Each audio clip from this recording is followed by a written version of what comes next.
সিরিয়ার সশস্ত্র বিদ্রোহী গোষ্ঠী হায়াত তাহরির আল শামের অপ্রতিরোধ্য আক্রমণে পতন হয় আসাদ সরকারের। ২৪ বছরের রাজত্বের ইতি ঘটিয়ে ব্যক্তিগত উড়োজাহাজে দামেস্ক ছাড়েন বাশার আল আসাদ। তার এই হঠাৎ পতনে নড়ে চড়ে বসেছে বিশ্বের বেশ কিছু দেশ।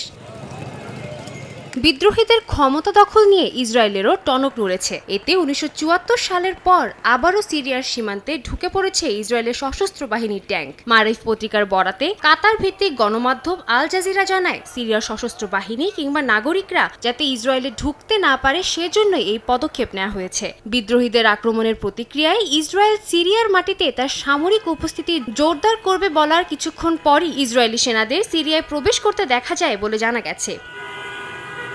১৯৬৭ সালে ৬ দিনব্যাপী যুদ্ধের পর সিরিয়ার গোলান মালভূমির বেশ বড় একটা অংশ নিয়ন্ত্রণে নেয় ইসরায়েল। আব্বাস সরকারের পতনের পর তাহরির আল শাম এবার গোলান মালভূমির দখল নিতে পারে এমন আশঙ্কায় ইসরায়েল। এরই পরিপ্রেক্ষিতে ইসরায়েলের প্রবাসী বিষয়ক মন্ত্রী আমিচাই চিকলি বলেন, সিরিয়ার পরিবর্তিত পরিস্থিতিতে দখলকৃত গোলান মালভূমির বিষয়ে তেল আবিবকে আরও সতর্ক অবস্থায় থাকতে হবে, জোরদার করতে হবে প্রতিরক্ষা ব্যবস্থা।